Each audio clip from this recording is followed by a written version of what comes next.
Pria ini terjebak dalam celah sebuah tebing, seorang diri, berhari-hari, tanpa ada satupun orang yang saat itu menolongnya. Tangannya terjepit oleh batu besar dengan persediaan makanan, barang, dan juga minuman yang bisa dibilang terbatas.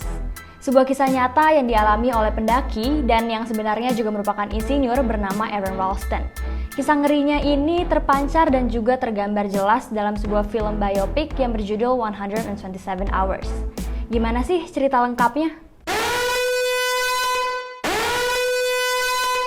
Scene dibuka dengan Aron yang lagi menyiapkan barang-barangnya untuk go traveling ke Blue John Canyon atau Canyonland National Park. Nah, pada saat itu dia hanya membawa sebuah ransel dengan air 1 liter, beberapa makanan, peralatan multifungsi, P3K, dan juga alat panjat tebing. Untuk menemani perjalanannya ini, Aron membawa dan juga memakai headphones, jam tangan, dan membawa video cam untuk merekam kegiatannya nanti pada saat dia berkunjung ke Blue John Canyon ini. Nah, Aron ini tuh pada saat itu nggak membawa alat komunikasi satupun karena dia kan udah terbiasa ya untuk solo hiking, bahkan dia merasa bahwa tempat canyon ini merupakan rumah keduanya. Jadi di sana tuh bukan hal yang aneh karena kalau misalkan di luar negeri kan semua orang tuh udah serba individu, jadi ya itu hal yang biasa aja gitu. Awalnya ya kegiatan ini dan perjalanannya kelihatan baik-baik aja.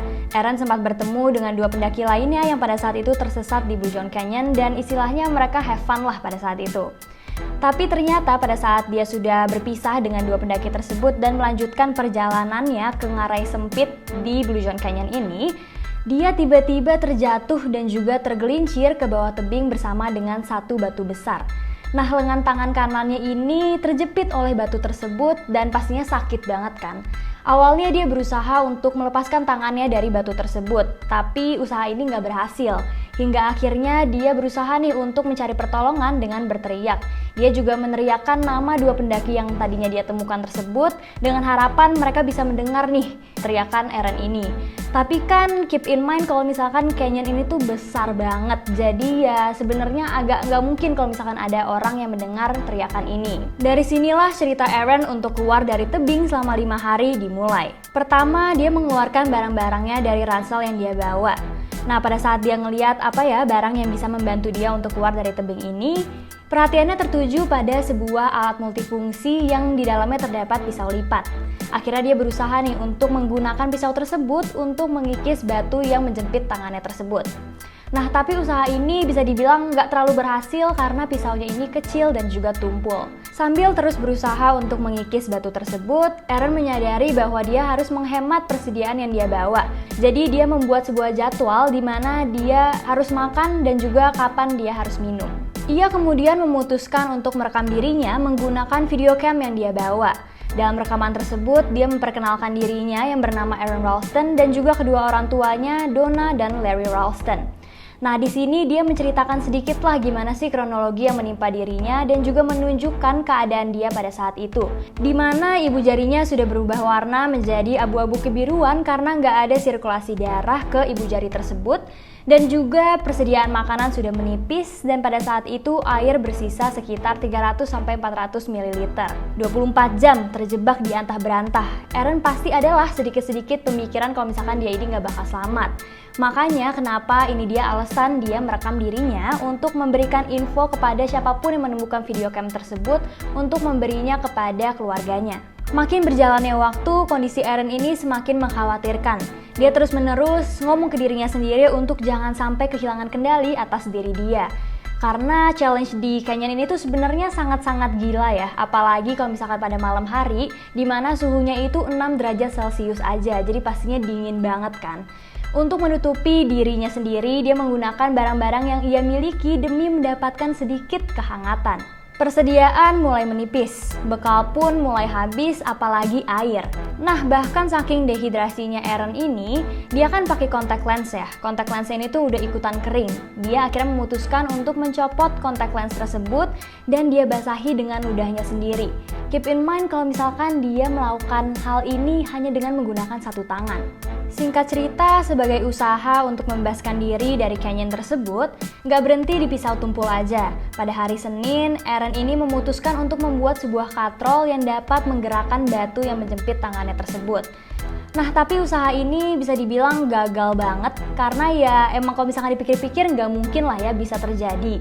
Mengingat hanya dia yang menarik tali tersebut dan juga tali yang digunakan adalah tali khusus mendaki, jadi pastinya bisa melar atau merenggang. Di hari Senin ini persediaan air hanya tersisa 150 ml yang seharusnya sih hanya bisa membuat dia tetap bertahan hidup hingga besok malam. Kemudian sambil berpikir-pikir, Aaron tuh melihat tangannya. Dan muncullah pemikiran apa dia ngorbanin tangannya aja ya. Nah, untuk mengorbankan tangannya ini, dia berusaha untuk mengikat tangannya atau lengannya dengan menggunakan balutan yang ia temukan agar sirkulasi darahnya itu berhenti. Tapi karena pisau yang Aaron gunakan untuk mengorbankan tangannya ini bisa dibilang tumpul, jadi hal ini nggak bisa dilakukan oleh Aaron. Tentu kondisi Aaron ini semakin menurun karena kurangnya asupan dan juga karena dia tuh kondisi tangannya pasti semakin parah lah ya. Akhirnya dari sini Aaron tuh mulai makin berhalusinasi, di mana dia membayangkan mantan pacarnya karena merasa kangen dan juga bahkan dia sampai berpikiran dia tuh bisa keluar dari tempat tersebut.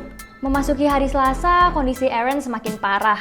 Dia di sini udah benar-benar nggak tahu lagi gimana caranya untuk bertahan hidup.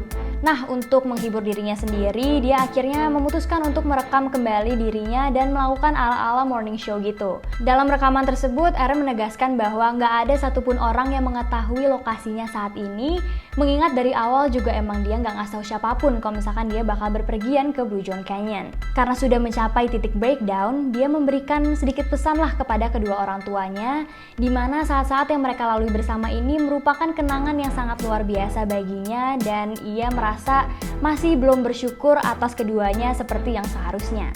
Dia bilang, "Aku sayang kalian dan aku akan selalu bersama kalian." Setelah mengatakan hal tersebut, akhirnya keputusasaan yang ada dalam diri Aaron ini mendorong dirinya untuk menusuk lengan tangan kanannya sendiri menggunakan pisau tumpul tadi. Dan usaha ini bisa dibilang agak berhasil meskipun dia masih terjebak di tempat tersebut. Lalu di hari Rabu ini, karena keinginannya untuk tetap sadar, Aaron akhirnya mulai meminum urin dirinya sendiri karena di sini tuh persediaan airnya udah habis. Nah, mungkin karena merasa bahwa harapannya untuk hidup udah bisa dibilang sangat sedikit lah ya. Jadi dia memutuskan untuk mengukir kematiannya sendiri di dinding tebing tersebut. Dia semakin pasrah mengingat bahwa kondisinya saat ini bisa dibilang udah nggak memungkinkan untuk dirinya selamat dari tragedi ini. Tapi di tengah keputusasaan ini, Aaron tiba-tiba mendapat semacam penglihatan lah kalau misalkan dia lagi bersama dengan keluarganya dan juga seorang anak laki-laki yang bermain dengan dirinya. Firasatnya mengatakan bahwa ini adalah keadaan hidupnya nanti di masa depan. Akhirnya hal tersebut membuat dirinya tuh semakin semangat untuk tetap bertahan hidup dan dia berusaha untuk mengembalikan sedikit akal sehatnya dan memutuskan untuk melakukan hal yang bisa dibilang nekat banget. Di sini dia akhirnya mematahkan tulang lengan kanannya agar dia bisa terbebas dari tempat tersebut. Ia kembali mengikat lengannya dan juga terus memotong lengan tersebut dengan menggunakan pisau tumpul yang tadinya dia gunakan. Yap, ia mengamputasi tangannya sendiri hanya dengan menggunakan pisau lipat. Ia harus berusaha nih untuk mengiris daging tangannya. Bayangkan gimana sih rasa sakitnya dan juga perihnya karena dia menggunakan pisau yang bisa dibilang tumpul dan juga kecil.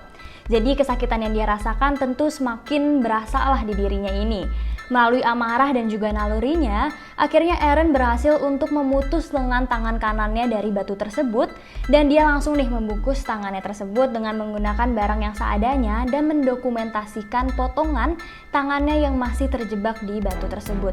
Setelah bebas, Aaron langsung keluar dari celah tebing tersebut dengan tangannya yang baru aja diamputasi seorang diri. Nah, pada saat dia keluar dari tebing tersebut, dia menemukan nih sebuah genangan air keruh yang tanpa pikir panjang, Aaron yang udah dehidrasi juga langsung aja mengambil air tersebut. Gak lama, Aaron ketemu dengan sebuah keluarga dan meminta bantuan kepada mereka. Sampai saat ini sebenarnya Aaron masih belum tahu nih apakah itu nyata atau hanya haluan dia aja. Tapi memang ya, hidup itu nggak selalu di bawah dan ada saatnya dimana keberuntungan bakal ada di pihak kita. Ternyata keluarga itu nyata dan mereka membantu Aaron. Setelahnya, Aaron diselamatkan oleh helikopter penyelamat.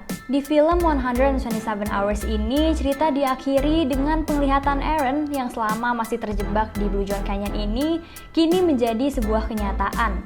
Penglihatan yang tadinya membuat dirinya semakin semangat untuk bertahan hidup dan juga membuat dia untuk melakukan hal yang nekat yang akhirnya menyelamatkan hidupnya. 3 tahun setelah tragedi, dia bertemu dengan istrinya yang bernama Jessica dan keduanya memiliki seorang anak laki-laki di tahun 2010. Setelah kejadian mengerikan tersebut, Aaron kini masih tetap menjadi seorang pendaki dan juga masih terus menjelajahi canyon. Tapi tidak ingin mengulangi kesalahan yang sama, kini Aaron selalu meninggalkan pesan terkait lokasi tujuan ketika ia sedang berpergian. Oke, itu dia alur cerita film 127 Hours yang diadaptasi dari sebuah kisah nyata seseorang bernama Aaron Ralston. Kegigihan dan juga keputusasaan Aaron yang bisa dirasakan oleh penonton menurutku berhasil membuat kita sebagai penonton dapat ikut membayangkan gimana sih situasi hidup dan mati yang dialami oleh Aaron ini yang kaya akan pesan. Nah, next mau bahas film apa lagi nih? Coba komen ya. Makasih udah nonton video ini, jangan lupa untuk like, komen, dan subscribe channel Kapan Lagi supaya selalu update terkait berita idola kamu dan juga berita menarik lainnya. Aku Brin, sampai ketemu di video selanjutnya. Bye-bye!